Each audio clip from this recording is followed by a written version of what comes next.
Hey, Cinnamon Rage here, and this week we move from Spa to Monza in race 9 of the Xbox F6 AOR League, and really just hoping to make some kind of improvement over the disaster that was Spa.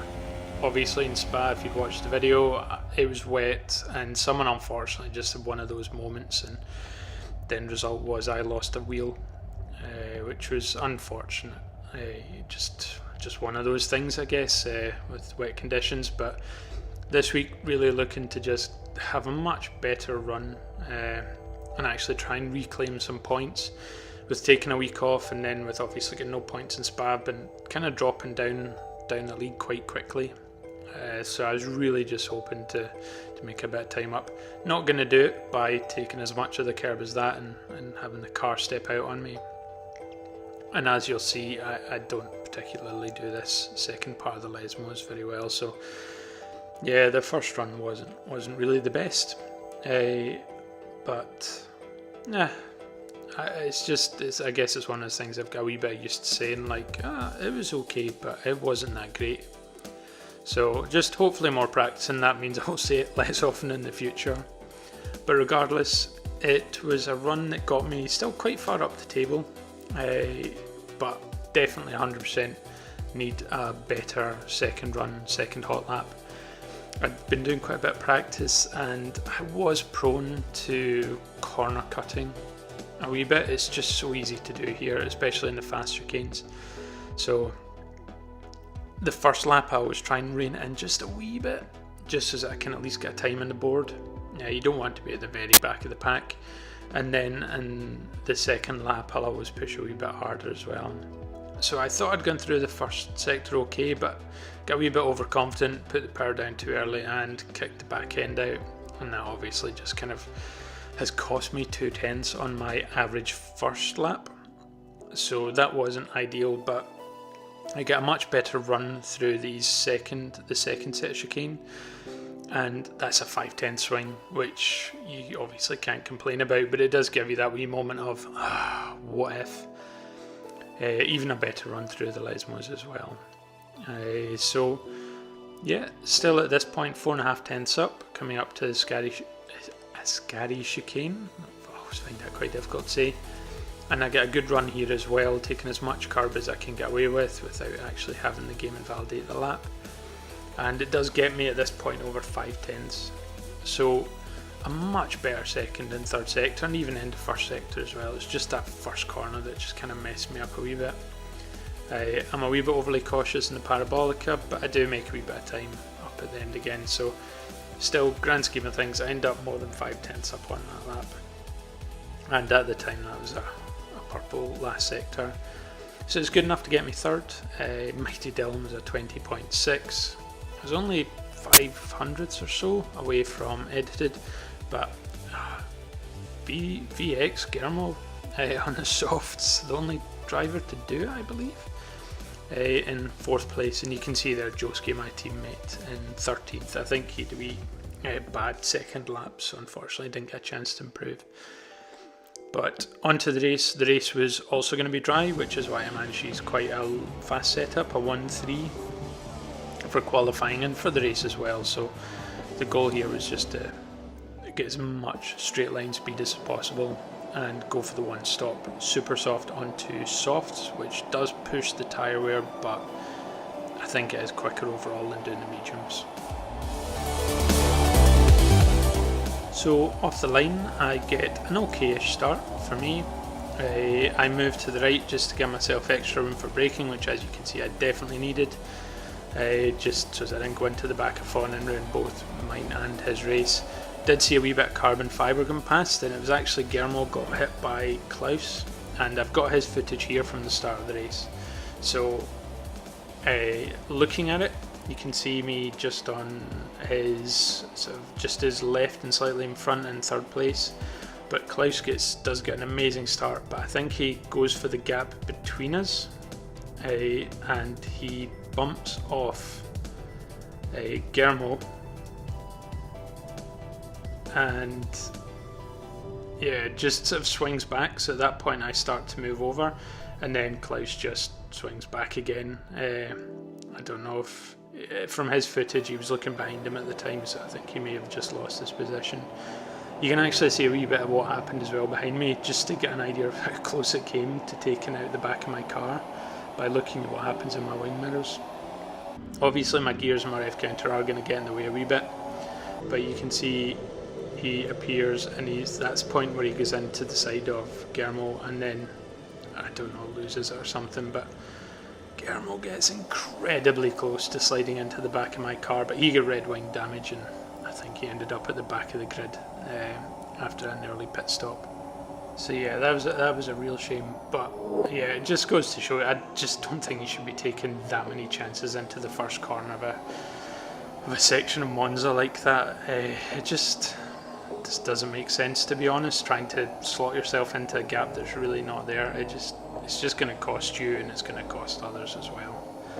But yeah, luckily myself, I managed to get through it and stay in third place. Obviously you can see me dropping off here. I had quite a lot of fuel, but that's not an excuse. These guys were just, the race pace was just better than mine. So I just wanted to try and hang on to their coattails as much and as long as possible. And just keep a bit of a distance from Solidoof, who's now into fourth. So I'm also going to just sort of let the video play for a wee moment, but just when you actually watch it, just have a listen, and in comparison to what you might have heard behind my talking, which I apologise, is I've actually lost my engine. I still have the turbo whine, but in Jeff and all the rest of it's fine, and you can actually hear other people's engines quite clearly, but my engine noise just went. I just lost it in the race. I had it in qualifying and it just went away, and honestly it made it so difficult. You don't hear the revs as much, so you don't hear yourself bouncing off the limiter, so it was frustrating, to be honest. Now this is actually going to be the first of 3 issues this race.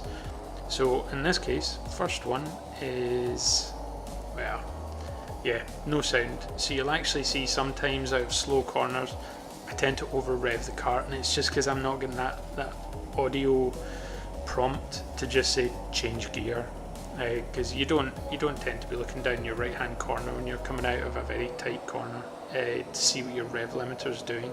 You can a lot of the time just do it by ear, and yeah, I couldn't do that as well as I should have been able to. So it just made things a wee bit difficult in places. But anyway, I will join you again shortly.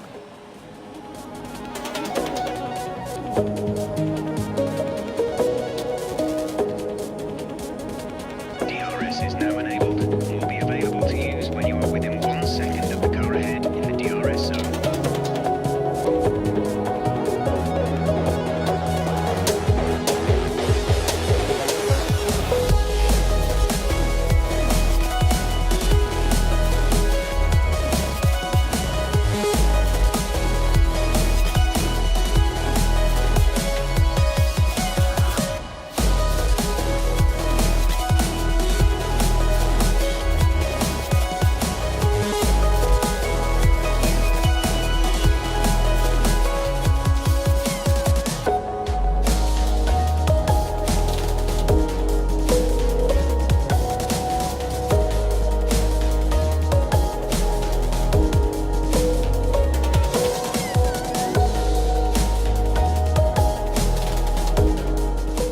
So coming up to the Escari chicane, there's a wee bit of a gap opening up, and you can actually see edited Fawn. I forgot to actually include his footage, but yeah, I think he just hit the curb and just the car stepped out on him. So that's me actually up to third place, which was, or not third place, sorry, second place. So that was really not too bad. And also you can see Solidoof is now in third place, though you can see he loses it here. Now notice at this point I go into my Jeff menu and tell my team I'm going to box this lap. And this is important because I said there were 3 issues and this was the second of them. My tyres were going off. The initial plan was to do 10 laps, but I don't think I'd held Bayfield behind me for that long. So I just decided to come in at lap 9. So I told him at the start of the lap that I was coming in, you can see there, no penalty, it was green at the point I entered the pits, but I just crawl up and Solidif's come in with me, and my team aren't ready. It's just, they don't have the trolley, they don't have anything, so that's us now over 6 seconds before we even start working the car, so I ended up doing an 8.4 second pit stop, despite the fact that I actually told them, like, with a full lap's notice, that I was coming into the pits. So this has happened to me once before, and it's just so frustrating, because the game should be treating every car equally, and just giving you a bad pit stop is just the worst, because it's 100% out with your control. You saw the blue lines guiding me into the pit lane as well, so that was item 2, so that put me right down. Bayfield, Solidif, they got a jump on me. I'm not even sure who else did, but you can see this Solidif's on mediums, I'm in the soft, I'm in a faster tyre, so I'm gaining quite a bit, and I've actually caught up to him and glaring Christoph, so at least I'm making some kind of inroads again. I should maybe a podium should still be doable. I did come in at second. Christoph is a wee bit of a bad exit, and so at least that's me up to 6th. I think there's still some people in front that've got to pit, and I should be on faster tyres as well than some of the drivers. So gonna go for it down the inside here on Solidift, and although we have a wee touch, I do try and leave as much room as possible, and I do make it past, so that was quite good. Two cars and 2 corners, so that's me up to 4th, which, as I say, I still believe there's one of the drivers ahead that's still got to pit, but in what you'll see here is someone tags the back of my car, I spin, lose my front wing, face in the wrong direction, barely at the end of the first sector, and yeah, you can actually see what happened here from Solidif's point of view. So again, I would like to think this shows it was quite a clean overtake, and it was good clean driving from Solidif and myself. And he does actually get a look up on me here, as if he's going to go for it, but just kind of decides not to.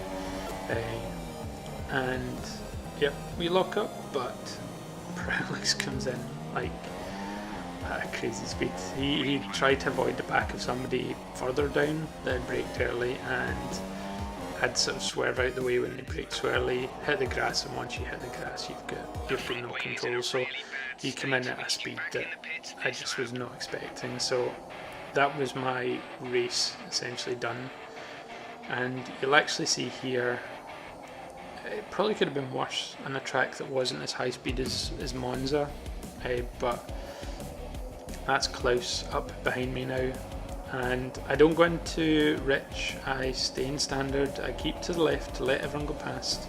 I even brake super early, as you can see, but I think Klaus was expecting me to do something and I genuinely wasn't. And again, I'd pull off the line. I know I've got no front wing, I was just trying to let people past, so you can say GRT Simmons. So I move out the way again, and this time he does actually get the move done. And that was me going in for my second pit stop, one that wasn't scheduled. I had a wee last minute spot that I was going to go into mediums, which I didn't want, and this time my team actually doesn't do me over.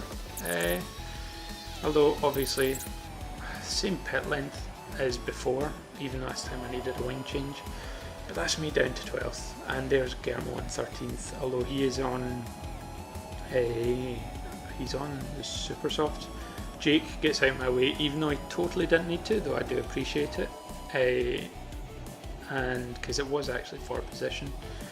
I don't know if he thought I was coming in for the lap because I'd been at the front earlier, but regardless, I appreciate it, so thanks Jake.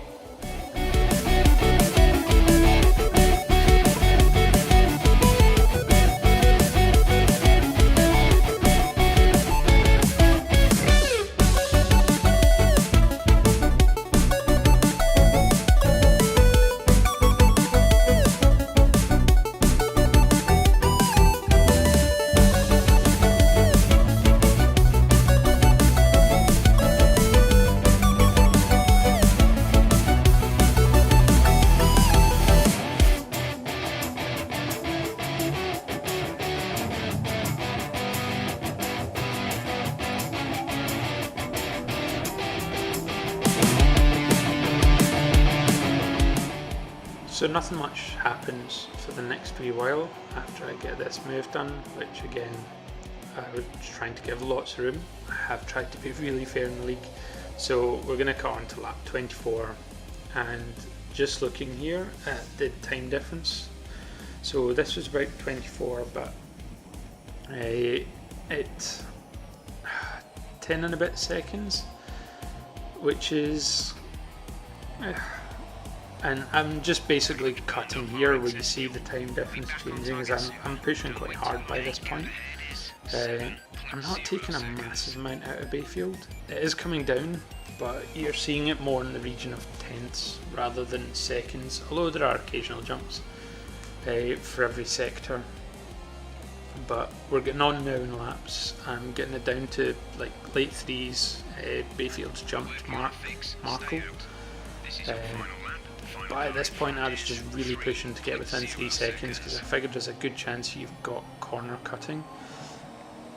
So I've now got it within 3 seconds coming up to the final bend, the Parabolica, and so really just wanted to keep it clean, and if he had a penalty I would go up to 7th, which was an okay recovery from the 12th I dropped to after the second pit. But you can actually see even now Klaus drops because he had quite a few penalties, and then as I cross the line, 5th. I'd actually somehow jumped from 8th to 5th. In so many of my practices I got so many penalties, but in this time I got none, not a single one, and I actually managed to jump 3 places just by keeping it clean.